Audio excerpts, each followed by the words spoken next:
All right, so today we're going deep on something pretty interesting. A prayer diary entry, actually, Mhm. from April 7th, 2025. Okay. It's from this blog post. The title's a mouthful, though. Oh, I bet. Let's see, it's by someone named Rodgery, and the post is called Get This. Get This. Rodgery Mayen. Wow. Yeah, that is a mouthful. Yeah, I know, but it basically boils down to, like, how to be content with what you've got. Not getting all caught up and always wanting more and complaining. Right. Yeah, that classic struggle, huh? Always wanting what you don't have. Totally. So we're diving into this, seeing what we can all learn from Rodri's thoughts on this, like how to actually appreciate what we've got, even the everyday stuff. Definitely. And maybe even connect it to how we live our lives, too. Absolutely. So to kick things off, Rodri starts by looking at this passage from the Bible, Numbers 11:1 through 9. Okay. What really jumped out at you from Rodri's perspective on this part of the Bible? Well, what's really interesting is how Rodri just zeroes in on the Israelites complaining. Yeah. The diary actually highlights how their negative words, even it calls it ska. Oh, wow. It like reached God, which had some pretty serious consequences, fire even breaking out.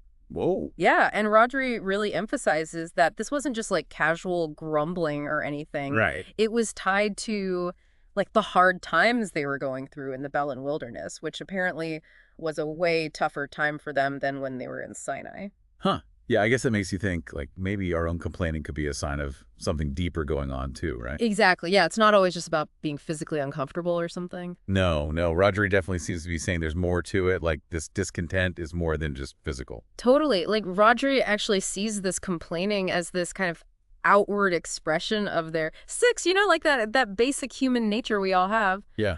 And also like this lack of what they call spiritual vision. So it's like they were so focused on what was hard right then and there Uh-huh. that they couldn't see the bigger picture at all or even anything good about their situation. Yeah, I get that. They even start talking about how their old life in Egypt was so great, which, was a life of slavery. So come on. Wow. Yeah, that's like when we look back on something and remember it as being better than it really was, totally forgetting all the bad parts. Exactly. Like looking back with those rose-colored glasses, Yep. only remembering the good stuff, even if it wasn't actually all that fulfilling. Makes total sense. And then Rodri points out that God was totally aware of everything they were doing and saying, even thinking. Yeah, It's like a reminder that what's going on inside us, it's not a secret. definitely. And the way Rodri describes the fire reaching the edge of the camp, the chus, Yeah. that Yeah. image is just so powerful, and they interpret it as both, like a warning, a serious one, Yeah. but also a chance for them to turn things around. Like it wasn't complete destruction. It Yeah. was more like a wake-up call,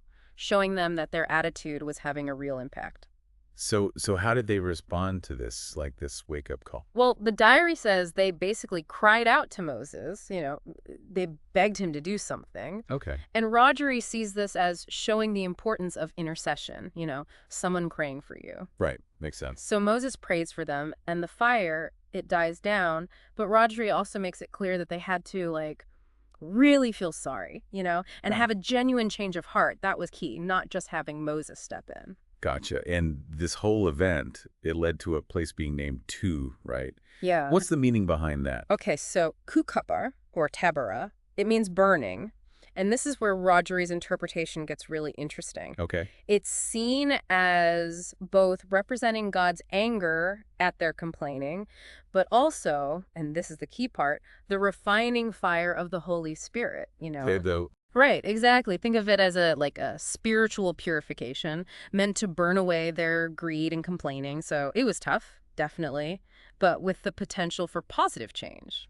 Interesting. Okay, so we've got the complaining starting, and then Rodri brings in this idea of the uglua, the mixed multitude. Right. Who were these people, and how did they add to the problem? So the few were those who weren't originally Israelites, but they joined them when they left Egypt. Okay. And Rodri sees them as representing people who try to like play both sides, They want to Mhm. follow God, but they also want the world trying to have their cake and eat it too. That makes sense.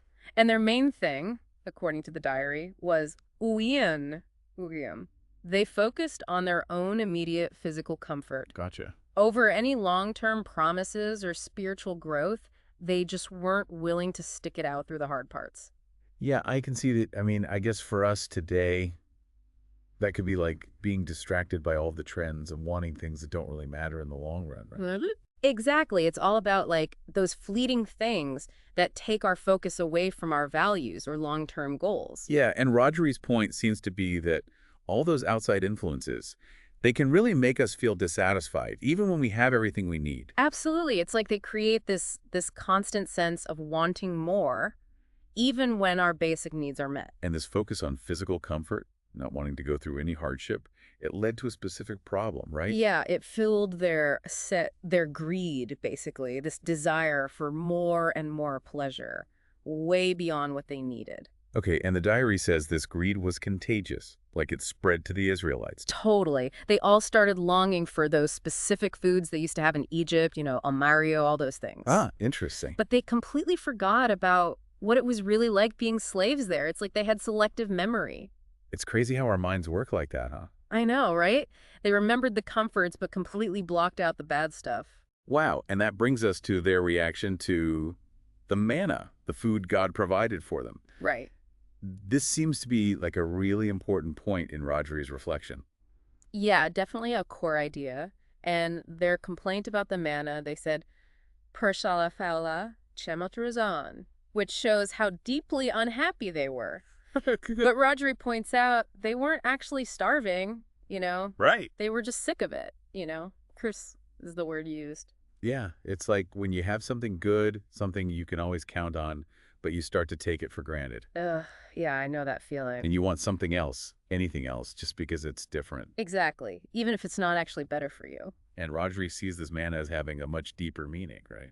Absolutely, they interpret it as representing Christ, the bread of life. Wow, okay. And they also see God's word, Salah, as spiritual nourishment. Sal, peace, like food for our souls. That's the beautiful way to look at it.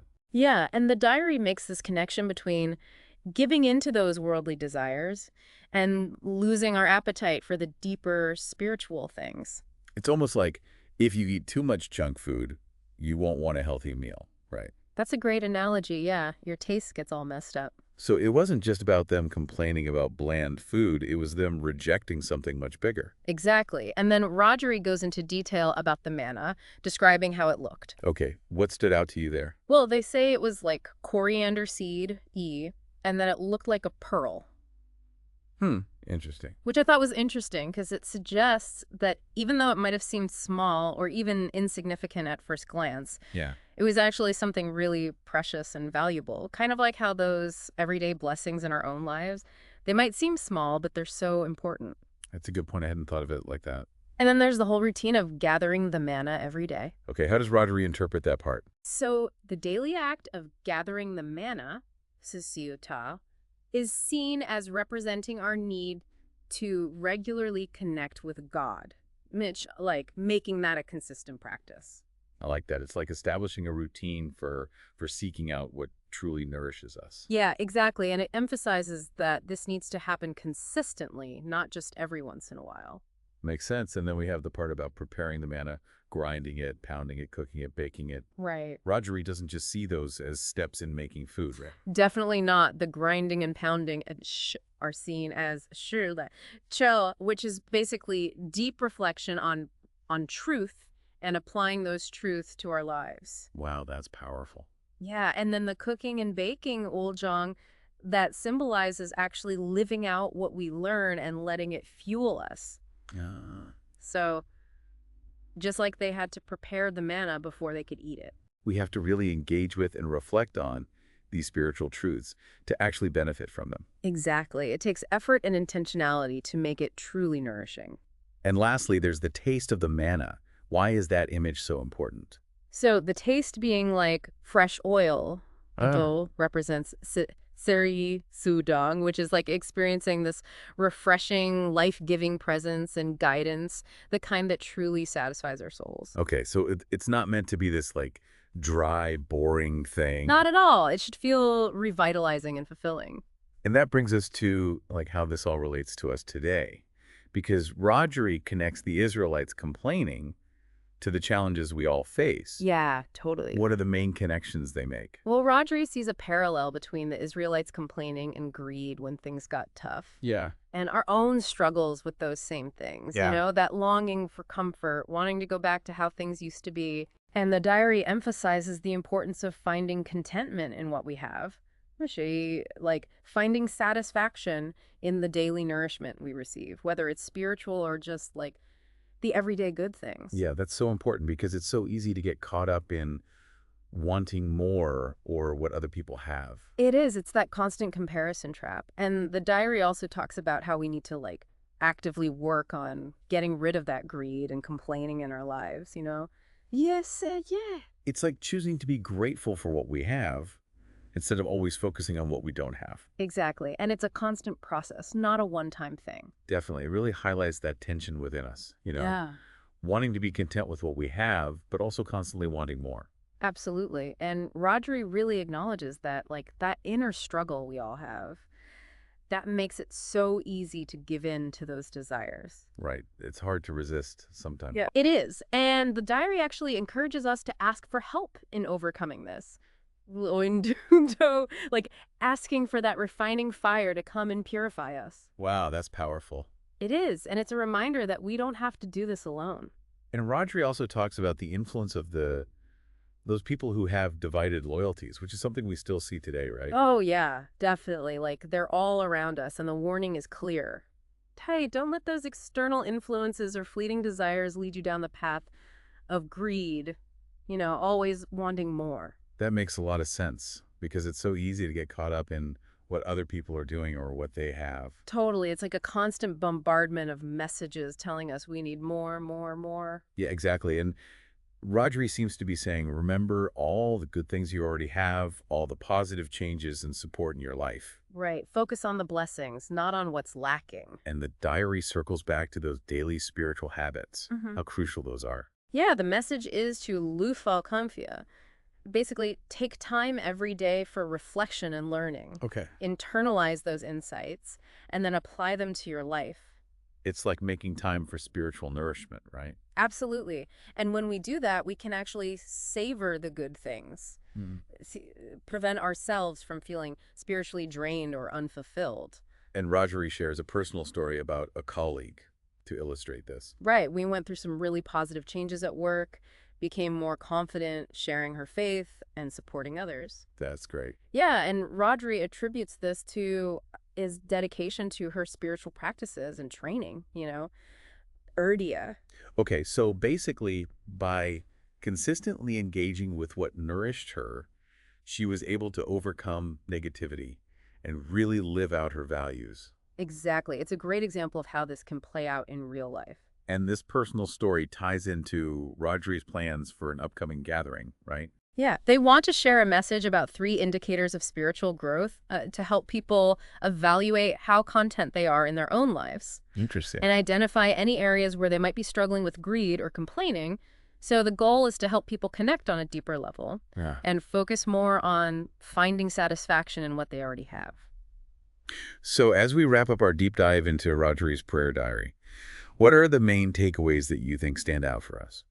I think the biggest ones are about recognizing those subtle ways that discontentment and greed can, like, sneak into our lives, Yeah. and how they can make us miss all the good that's already there.